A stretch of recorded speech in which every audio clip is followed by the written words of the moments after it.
Welcome back to another gardening video, another unpolished gardening video. I'm in the garden with Annie today. I'll talk about that in just a moment, and why she's on a lead and why she's got her side shaved and all of the other stuff. But I've come outside just for a bit of sanity space. Save the old brain from going to mush, because it's just been an absolutely crazy couple of weeks. We've had tons of things not related to smallholding going on, and I've not been here mostly because of the rhubarb injury that I've had. So if you haven't sort of seen any of our previous videos of the rhubarb injury, who knew that this here could be quite so dangerous? I was picking rhubarb and I put my back out, in fact over a couple of weeks ago now I think it was, and it is still not right. I'm literally just not able to do half of the things that I should and want to be getting doing in the garden. So I've come out to cheer myself up, although looking at the weeds from the amount of rain we've had, I'm not sure that I'm going to be able to do that, so we'll see. Let's have a look around together and just a bit of a chit chat, to be honest, see how things are getting on. There's going to be weeds, there's going to be things happening that aren't supposed to be happening, and there's going to be things that aren't happening that are supposed to be happening. But let's have a look anyway. So the rhubarb is behind Miss Annie here, who's desperate to get off the lead, and the reason she's got both of her sides very neatly shaved, I have to say, and it goes actually all the way underneath, so it's one continuous shave, is because this madam has had yet another infection. She's had a bladder infection that basically just needed clearing up with antibiotics, but there was a suggestion that it might be a kidney disease. Thankfully that's not the case, and she's got paint on her, which is what Stephen's up to at the moment. And she's a little madam, because if I let her off the lead she will literally step into the beds and be all over everything, so that's why she's on the lead, and for her own good as well, so she doesn't go bombing about and hurting herself. She's not had an operation or anything like that this time. If you've been with us before, you'll know that this little darling gets into all kinds of different trouble. She's actually coming up 8 this year. Is it 7 or 8 this year? Anyways, she's getting on in terms of being a bull mastiff. So Miss Annie, are you listening to me? Are you going to be careful? So yeah, she's getting on in terms of being a bull mastiff, and she will not listen when she's off the lead and finds more interesting things to do in the vegetable garden. So you shall be staying on the lead, yes. Happy with that? Anyway, thankfully antibiotics are working completely and she's totally fine now. It's going to take months and months and months for her hair to grow back. It always does on her for some reason. The others grow back really quickly, but she's really slow. But she'll be fine, absolutely, touch wood, absolutely fine. So looking up the plot, this is the rhubarb that caused the problem. Annie wants to go the other way. Come on, miss.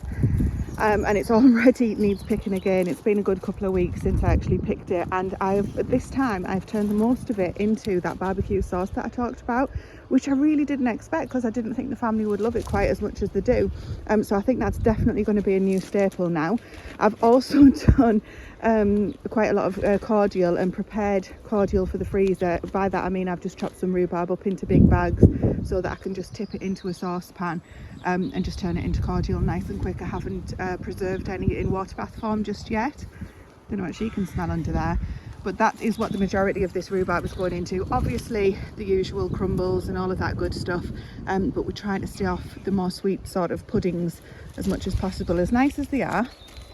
Annie is in the middle of the blackcurrants at the moment. These are just starting to turn, looking fantastic. And if you caught a video, I can't remember which one it was, not so long ago, Stephen was in here and he was weeding all of this patch, which is mostly fruit. In fact I think it's all fruit.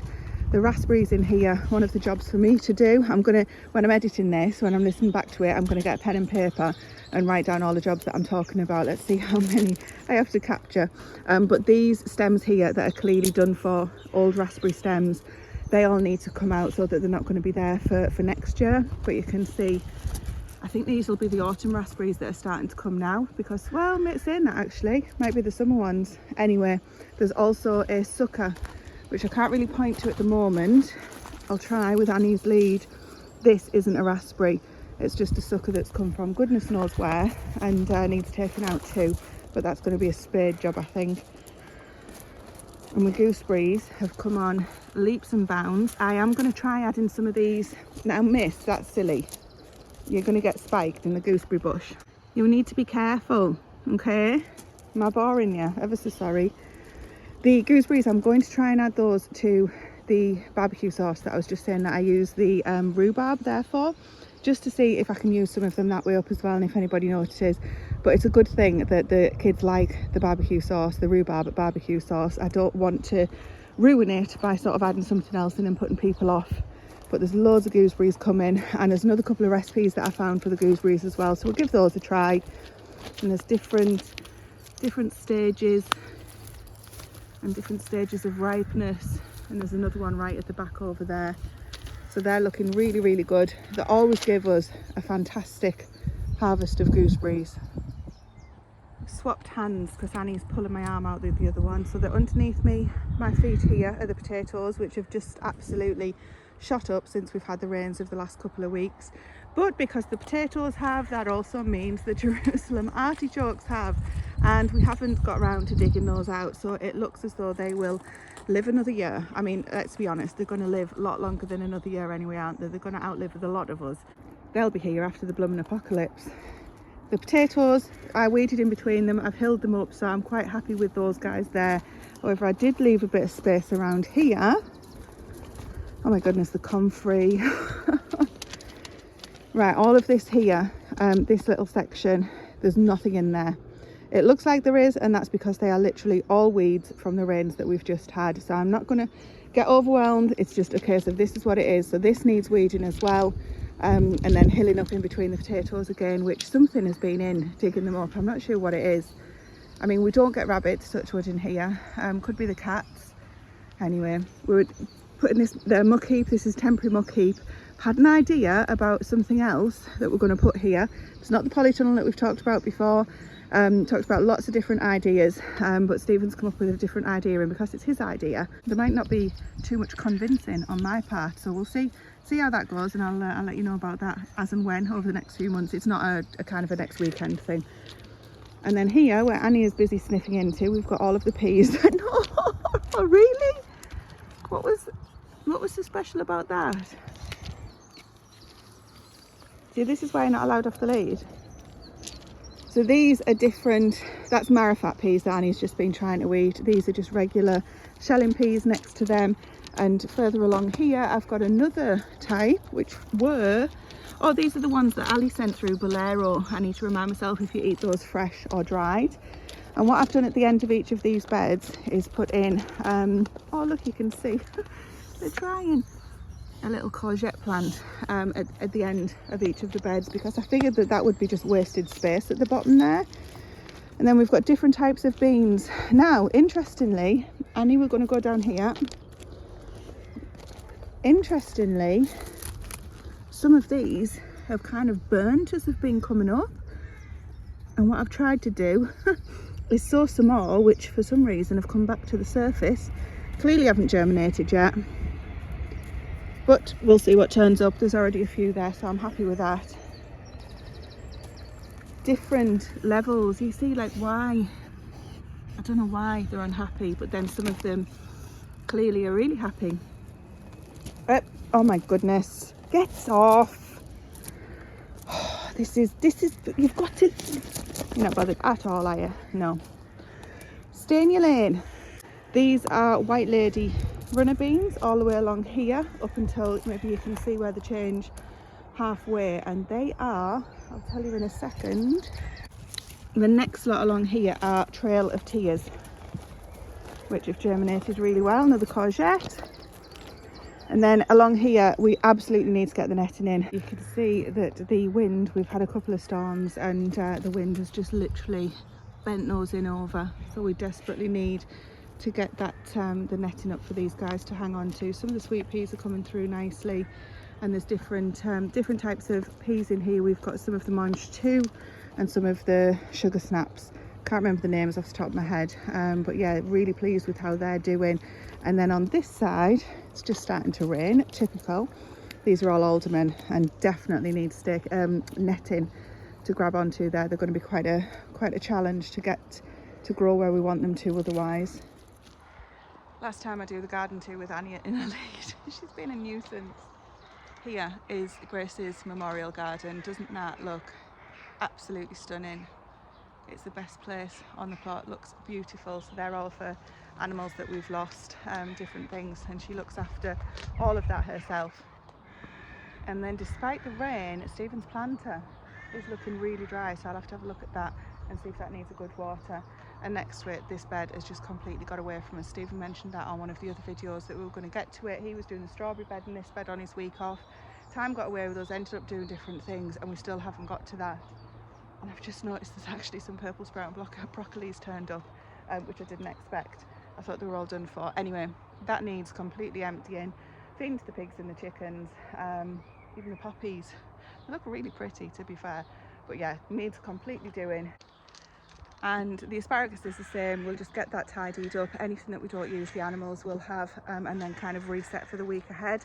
I've had a few days where I've really tried my hardest not to put too much pressure on the old back, and to cause myself basically to be out of action again for another few days, because I'm desperate to get back out into the garden and really get on top of it again, because it was going absolutely fantastic, and it's now where things start getting away from you. So we're not going to let that happen. Strawberry bed is coming on amazingly. I think we might even have one that we can try.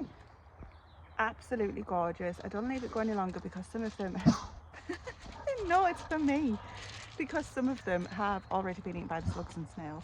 She thinks it's for her.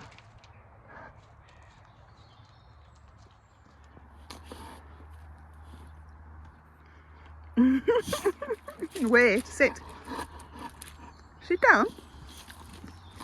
Sit down. Sit down.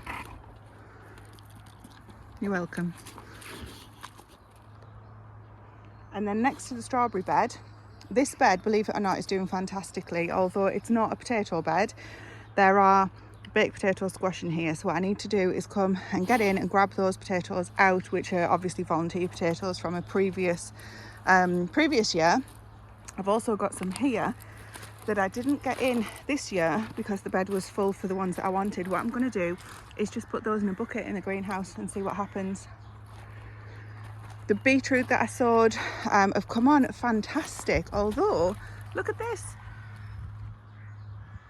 If Annie sees that, she'll be in a minute, so I have no idea. There's another one appeared. Oh, for goodness sake, honestly, don't know what that is. I don't know if it's rats or a vole or something. Oh, do you know what though? Does that mean that they're eating the bloomin'... I don't want to put my finger underneath. Does that mean they're eating them from underneath? Oh, I hope not. We had a real problem. In fact, I'll get the trail camera and I'll set that up. Oh, bloomin' heck, that's worried me now. We'll get that set up and then we're going to see. Next video, I'm going to tell you what my findings are. Right, we haven't got long before. Look how dark. That's how blue it was in the distance when I first came out. And it's gone really, really dark now. So I think I'm going to get wet. So I'll crack on. Anyway, there's a gap here where you can see two more volunteer... Sorry about the knocking of the camera. Two more volunteer potatoes. There's nothing else in there. So that will be for more direct sowing. And then I've got some tomatoes in here, which were just a kind of a throw in and see how they get on. They're not too bad, to be fair, because they were quite badly treated in the greenhouse because they were my spares that I wasn't going to do anything with. Seem to be doing okay. I've also got some outdoor girl tomatoes. Whether or not they are or not is another question, because they're potato leaf, which I told you all on a different video. I didn't think outdoor girl were potato leaf, but some people have said they were. So anyway, they're going to go in. They're ready to go in anytime. I'm probably going to use this bed here for some of that. I've just noticed another kind of... Is that a hole? Annie's knocking me. Yeah, it is. I can see they've burrowed down there. I don't put my finger in case something nips it. Come here, miss. You ran off. So this bed, nothing in this end where the sprinkler is, and then further up I've got carrots. You can see there's very poor germination on this row, but the others seem a lot better. I'll get some more. So I'll get some more put in there. I was just letting a train go past. Up here I've got the parsnips. They're coming on really well, and my goodness me, look at this calendula. Is that not the happiest of sights? I'm going to sit you next to that, Miss Annie. Are you listening? I'm going to try and get a photo. See how pretty that is. Oh, here's the rain, here's the rain. We're going to keep going. All of this here has grown back so quickly. Excuse the bucket, not sure why it's there. So we need to take a lawnmower along there and just get that topped. And then the parsley is finally going to seed here, but this bed is looking absolutely fantastic. That's all of my brassicas on all of them. Some of the brassicas, they're coming on amazingly. And then in the bed next to it, more weeds, but let's look past those. We can see there's some smaller brassicas are in it as well, so hopefully they'll catch up just as well. And then the next two beds will be exactly the same, just basically staggered sowing so that don't all come at the same time. But just turning back around, the storms that I said we'd had, look what they've done to the broad beans. I'm going to have to come out and kind of straighten all these. Well, again, you can tell I put these canes in, not Stephen, and tie them in. But I've been having broad beans. I've been doing broad bean patties, which sounds really weird, but oh my goodness, absolutely amazing with a bit of sausage meat. Lovely, really nice. Onions, still doing well. Just noticed one's gone to seed there, and a couple of, I tend to find the red onions, which is this bed here, always go to seed more than the white onions. These were from sets. I've got some there that I'm putting in again just to try and get a bit of a later crop that are from seed. It might not work, but I'm okay with that. We've got plenty. And then these beds here, gee, I mean, look at this, how things shoot up after the rains. It's unbelievable. These are beans, gigantes, on both sides of this trellis that Stephen's put up, and they are looking really good. They're already reaching for the tops where they're going to be by the end of summer. And then I've got a few other different types of winter squash to get put in these two beds here. So again, we'll get those potatoes out, and then we'll get those different, there's courgettes and winter squash to get put in there. Some of the rhubarb leaves just need to go on the compost. The end of this onion bed, there's also some drying beans which seem to have taken quite well. I'm getting pulled all over here. She's really not listening to me at all. She's too excited to be seeing what's out here. Now, these beds, beans, they grew amazing. These are Taylor's drying beans. They looked fantastic. So I walked out, proud as punch, I dropped them on the floor, and literally half of them just snapped before my eyes. I was devastated. Moving on. There's a bed here that I direct sowed. Clearly the beans in this half of the bed weren't viable. So note to self, add it to the list, get more sown. And again, I'm not sure why some of them are almost coming up burnt. So this bed here is all bags that we've purchased, etc. I know exactly what's in it. It's not our horse manure that we used to fill up some of the beds behind me this year, because I was questioning some of those. Is the horse manure too fresh? That might be why the peas and beans have gone like they have, possibly, at least that's what I was thinking. But then this bed here seems to have done a similar thing, and there's no fresh horse manure in that bed. So I'm really not sure. I'll maybe have a little look and see if I can understand why some of the beans grow like that, as if they're kind of getting burnt as when they come through the soil. Mind you, we have had crazy hot weather, which then turned into literally a couple of weeks of rain and storms. So it's not, you know, things aren't going to know where they stand, but I'll have a look at that, and I need to get some more direct sown. That's the unfortunate bay tree that did not survive the move. A real shame, because that was doing so well. So maybe I'll put that on the list from Santa. Having said that, we do have one out of the front of the house which was gifted to us. Somebody was getting rid of it, and they didn't want to just literally get rid of it, so they said, you want that? So I shall have a look and make sure that that one's thriving, and if it is, then that'll do. But this was, I got this and it was like a little twig, so I'm really sad to lose that. And then the little orchard trees, or big orchard trees should I say, behind it are coming on fantastically. We'll have a look in there another day when I have a walk around the full sort of small holding and see what's going on. There's nothing on this tree at the moment that I can see. I think that is plum. This one here is a Discovery apple tree, and they're looking really good. Beautiful apples those guys are. And then we've also got the trees that we obviously took the tops off to make this area. This guy here is trying to grow back, sprouting everywhere, so we will need to remove some of those because it'll get far too shaded. And the little fig tree, nothing really happening on this at the moment, but it's survived the move. All of these have just recently been put in. Nothing in this bed except for weeds at the moment. Again, that'll be for more direct sowing. And then in this bed we've got beetroot. It's all beetroot except one lot of radish. Don't even think about it. One lot of radish at the end, just different types. That'll hopefully be a nice quick harvest. Oh, the tractor's coming. This, I think this is mulberry. She's heard the tractor. Broad beans, these were put in later. Oh, interesting. Look, they have got black fly, but my other ones don't.